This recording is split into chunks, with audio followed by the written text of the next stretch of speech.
ETF index mutual funds నేర్చుకుని stock మార్కెట్లో రాణించాలనుకుంటున్నారా? వెంటనే ఈ నెంబర్కి కాల్ చేయండి. నమస్కారం. ప్రజ్వల్ రేవಣ್ణ కర్ణాటకకు చెందిన మాజీ ఎంపీ. ఆయన మీద అనేక ఆరోపణలతో కోర్టులో ఆయన పైన రేప్ కేసు నిర్ధారణ చేయడం జరిగింది. ఇంకా శిక్షకు అతను అర్హుడే అని కోర్టు కూడా నిర్ధారించింది. ఒక్కసారిగా అందరూ కూడా ఎప్పుడైతే ప్రజ్వల్ రేవಣ್ణ రేప్ కేసులో నిందితుడు అని తెలియగానే వారి కుటుంబంలో కూడా చాలా నష్టపోయినట్టే. ఎందుకంటే వాళ్ళంతా కూడా రాజకీయంగా ఎదుగుతున్న ఫ్యామిలీ అన్నట్టు.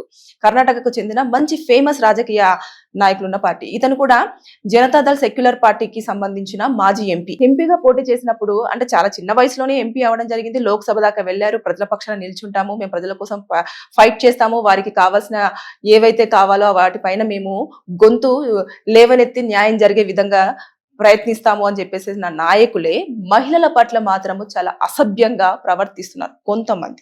అంటే ఎక్కడైనా సరే మహిళలు కనిపిస్తే చాలు ఎందుకు కొంతమంది బుద్ధి వక్రంగా మారుతుంది అనేది ఇప్పటికీ తెలియదు. అతను ఒక మంచి పొజిషన్కి వచ్చాడు. ఆ పొజిషన్కి రావాలన్నా కూడా ఎంతో కష్టపడాలి. అంతేకాకుండా ప్రజలు ఎంత నమ్మకం పెట్టుకుంటే అలాంటి ఎంపీ పోస్ట్ను కూడా ఇవ్వడం జరుగుతుంది. అంటే ఇంతంతా కూడా మర్చిపోయి 18 సంవత్సరాల నుంచి 35 సంవత్సరాల మహిళలను ఆయన లైంగికంగా వేధించాడు అంటూ ఏదైతే కోర్టులో ప్రొడ్యూస్ చేశారో వీడియోస్ కానివ్వండి, అలాగే చాట్ కానివ్వండి, తర్వాత ప్రైవేట్ స్పేస్ లో ఉన్న వాటికి సంబంధించిన కొన్ని ఇమేజెస్ కానివ్వండి, అంతేకాకుండా ఎవరైతే బాధితులు ఉన్నారో వారి స్టేట్మెంట్, ఇవన్నిటిని కూడా పరిగణలోకి తీసుకొని అతనికి శిక్షను వేయడం జరిగింది.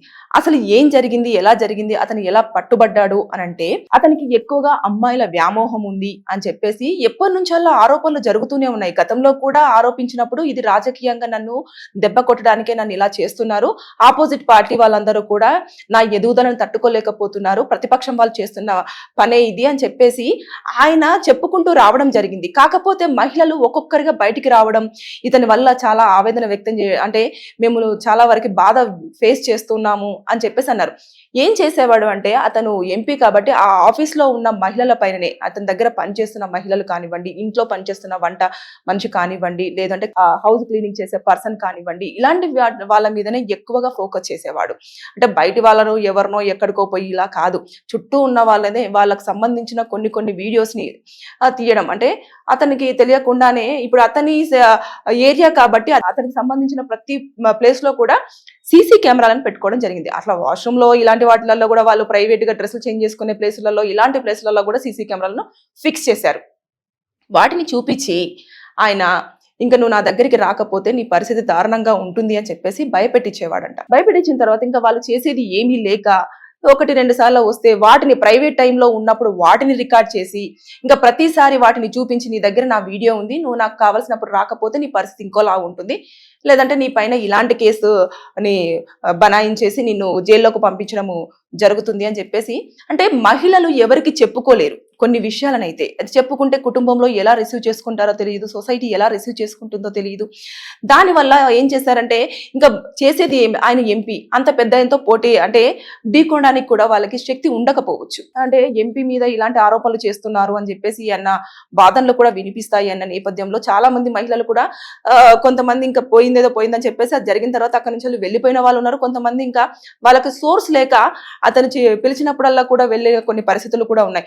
ఈ అరాచకాలన్నింటినీ తట్టుకోలేక కొంతమంది బయటకు వచ్చారు, చెప్పారు. కానీ ఆయన దాన్ని ఎప్పుడు ఖండిస్తూనే వచ్చారు. ఎలా అంటే ఇది కావాలని రాజకీయంగా నన్ను దెబ్బ తీయడానికి మాత్రమే మహిళను పురమాయించి ఇలా చేస్తున్నారు, నన్ను కావాలని ఇరికిస్తున్నారు, నాకు కావాలని ఇలా చేస్తున్నారు అని చెప్పేసి. ఎందుకంటే ఏదైనా సరే రాజకీయంలో ఇలాంటివన్నీ అంటే ఒకరు ఎదుగుతున్నారు అంటే ఖచ్చితంగా వాళ్ళకున్న నాలెడ్జ్ తో కానివ్వండి, లేదు అనుకుంటే వాళ్ళకున్న సర్కిల్ తో కానివ్వండి ఒకరిని కిందికి లాగాలని, లేదంటే వాళ్ళ రెప్యుటేషన్ దెబ్బతీయాలన్న ఆలోచనలో చాలా మంది ఉంటూ ఉంటారు. ఈ నేపథ్యంలో జరిగిందే ఇలాంటిది అని చెప్పేసి చాలా మంది కొంచెము దాన్ని ఎంక్వైరీ చేస్తూ రావడము, లేదు అనుకుంటే ఇలా చేయడము అలా అయిపోయింది. కాకపోతే అతను ఎక్కడ దొరికిపోయాడు అనంటే ఎవరైతే ఒక మహిళ వాళ్ళ ఇంట్లో పనిచేస్తుందో ఆవిడ మీద చాలా దారుణంగా అఘాయిత్యానికి పాల్పడ్డాడు. తను ఒంటరిగా ఉన్నప్పుడు ఇంటిలోకి వెళ్ళి మొత్తం డోర్లు వేసేసి ఆమె మీద చాలా బలవంతంగా బలాత్కారం చేశాడు. ఆ రోజు ఆవిడ ఏదైతే శారీ వేసుకుందో ఆ శారీని ఆ రోజు ఆవిడ తీసుకొచ్చి దాచిపెట్టింది. దాన్ని ఉతకడం కానివ్వండి ఇలాంటివి ఏమీ చేయలేదు. వీడు చాలా రాక్షసుడు. అంటే ఇంకా నేను ఆ పదాన్ని కూడా నేను వాడాలనుకోవట్లేదు. ఎందుకంటే రావణాసురుడు సీతాదేవికి పర్మిషన్ లేకుండా చిటికనే వేలు కూడా తాకలేదని మన పురాణాలు చెప్తూ ఉన్నాయి. అంటే అమ్మాయికి ఇష్టం లేకుండా ఏది చేసినా కూడా అది వేస్ట్, లేదంటే శిక్ష అర్హుడే అని చెప్పేసి అప్పటి కాలం నుంచి తెలిసిన వారికి ఇప్పుడు ఎందుకు అర్థం కావట్లేదో తెలియట్లేదు. అయితే ఇప్పుడు ఏమైందంటే ఆవిడ తీసుకొచ్చిన శారీని అలాగే భద్రంగా దాచిపెట్టేసి వెళ్ళి చాలా మంది మహిళలు బయటకు వచ్చారు. అంటే ఇంకా ఎప్పుడు పడితే అప్పుడు ఆ వీడియోలను చూపించాలి, నేను అనుభవిస్తాను అంటే చాలా దారుణమైన సిచ్యువేషన్ లో అమ్మాయిలందరూ కూడా ఒక్కొక్కరుగా బయటకు వచ్చేసి చాలా ఆరోపణలు చేశారు. దాదాపు ఒక 60-70 మంది అమ్మాయిలు బయటకు వచ్చేసి నాకు ఇతని వల్ల ఇబ్బంది కలిగింది, నేను ఇతని వల్ల లైంగికంగా చాలా సఫర్ అవుతున్నాను, నన్ను శారీరకంగా వాడుకుంటున్నాడు, మెంటల్ గా ప్రెజర్ చేస్తున్నాడు, మాకు ఇలాంటి వీడియోస్ చూపించేసి మమ్మల్ని భయాందోళనకు గురి చేస్తున్నాడు అని చెప్పడంతో వెంటనే పోలీసు వారు కూడా తీసుకోవడం జరిగింది. అయితే ఈవిడ ఇంకా ఇదే టైం అని చెప్పేసి ఆ శారీని తీసుకెళ్లి, అంటే అతను తప్పించుకునే ప్రయత్నం చేస్తుంటారు, అతనికి ఉన్న పదవి అలాంటిది. తర్వాత నెక్స్ట్ పోలీసులు కూడా అరే ఒక మంచి పొజిషన్ లో ఉన్న పర్సన్ ని మనం ఇమీడియట్ గా ఎలా మనం చేయగలము అని అన్నప్పుడు ఎవరైతే అఘాయిత్యానికి పాల్పడి చాలా ఆవేదన వ్యక్తం చేసిందో ఆ అమ్మాయి ఆ శారీని తీసుకొచ్చేసి, సార్ మీరు దీని మీద అతనికి సంబంధించిన స్పర్మ్ ఉంటుంది, మీరు చెక్ చేయండి, చెక్ చేసిన తర్వాత మీరు ఒక్కసారి అది అతంతా కాదా అని తెలుసుకున్న తర్వాత నెక్స్ట్ అరెస్ట్ చేయాలా వద్దా అన్నది మీ మీదనే డిపెండ్ అయి ఉంటుంది అని చెప్పేసి ఆవిడ చెప్పడం జరిగింది. వెంటనే సరే ఇన్ని ఆరోపణలు వస్తూ ఉన్నాయి, ఇంతమంది బయటకు వచ్చేసి మహిళలు ఇంత చెప్తున్నారు కదా, ఒకసారి ఇది చేద్దామని చెప్పేసి దొరికిపోయాడు. అంటే ఎప్పుడైనా సరే దొంగ దొరకడు అని చెప్పేసి తప్పులు చేస్తూ ఉంటారు, కానీ ఏదో ఒక టైంలో ఏదో ఒక రూపాన ఖచ్చితంగా పోలీసులకు దొరుకుతారు, వారి మీద కంపల్సరిగా కేసులు ఫైల్ అవుతాయి. ఏదైతే ఈ ప్రజ్వల్ రేవన్న పైన కూడా రేప్ కేసు ఫైల్ చేశారు, ఐపీసీ సెక్షన్ 375. అలాగే ఏదైతే లైంగికంగా అసాల్ట్ చేశారు కదా, అంటే సెక్సువల్ అసాల్ట్ ఎక్కువగా చేశారు కదా అమ్మాయిల్ని, అందుకోసం అని చెప్పేసి 354 ఐపీసీ సెక్షన్ కింద, అలాగే ఐటీ యాక్ట్ కింద, ఎందుకంటే వీడియోస్ అవన్నీ ఉన్నాయి కదా తీసేసి మిమ్మల్ని ఇట్లా ఇందులో మీ డిజిటల్ సోషల్ ప్లాట్ఫామ్ మీద పెట్టడము ఇవన్నీ చేస్తాను అని చెప్పేసి భయపెట్టాడు కదా, అందుకోసం అని చెప్పేసి ఐటీ యాక్ట్ కిందక ఇవన్నింటి కింద కూడా కేసు నమోదు చేసి ఇవన్నీ మొత్తం కూడా కోర్టులో ప్రొడ్యూస్ చేయడం జరిగింది. అతని దగ్గర ఉన్న వీడియోస్ కలెక్ట్ చేసుకున్నారు, చాటింగ్స్ కలెక్ట్ చేసుకున్నారు, తర్వాత నెక్స్ట్ వాళ్ళను ఏ విధంగా ఇబ్బంది పెడుతున్నాడు అంటే మెసేజ్ పంపించడం, నువ్వు ఇప్పుడు నా దగ్గరికి రాకపోతే నేను ఖచ్చితంగా నీ వీడియోని నేను పబ్లిక్ చేస్తాను, ఇలాంటివన్నీ చేశారు కదా, అవన్నీ కూడా పోలీసులు వారి స్వాధీనం చేసేసుకొని కోర్టులో ప్రొడ్యూస్ చేయడం జరిగింది. అయితే ప్రజ్వల్ రేవన్న పైన కేసు ఎప్పుడు నమోదైంది అంటే December 31, 2024. అప్పటి నుంచి కూడా దర్యాప్తు మొత్తం కూడా కొనసాగుతూ ఎక్కడికక్కడ ఇన్ఫర్మేషన్ తెలుసుకుంటూ, తర్వాత మహిళలు ఎవరైతే ఇతని వల్ల ఇబ్బంది పడ్డారో వారి యొక్క స్టేట్మెంట్ తీసుకొని అవన్నీ కూడా తీసుకొచ్చి కోర్టులో ప్రొడ్యూస్ చేయడం జరిగింది. అవన్నీ కూడా నిజాలే అని చెప్పేసి నిన్న నిర్ధారణ కూడా అవడం జరిగింది. అతను ప్రజ్వల్ రేవన్న ఖచ్చితంగా దీనికి శిక్షార్హుడే. రేప్ కేసు అలాగే sexual assault and IT act కింద అతనికి శిక్షను ఖరారు చేయడం జరిగింది. దాదాపుగా 10 సంవత్సరాల పాటు బయటికి వచ్చే ఛాన్సెస్ లేవు ఇదిని చూసుకుంటే. కాబట్టి రాజకీయ నాయకులైనా ఎవరైనా సరే చట్టానికి అందరూ ఒక్కటే అనడానికి ఇదొక కేసును మనం ఉదాహరణగా చెప్పుకోవచ్చు.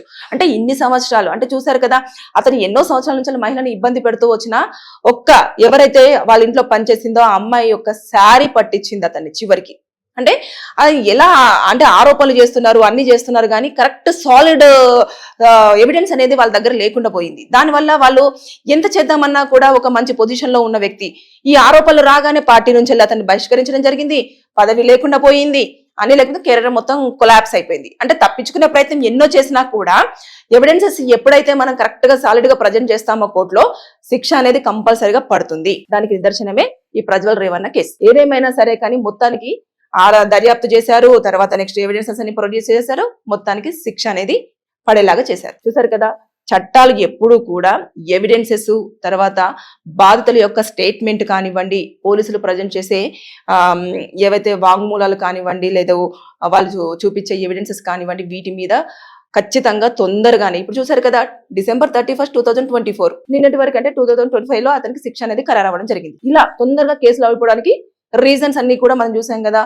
ఎవిడెన్సెస్ అన్ని క్లియర్ గా ప్రొడ్యూస్ చేస్తే తొందరగానే శిక్ష పడే అవకాశాలు ఉంటాయి. Thank you.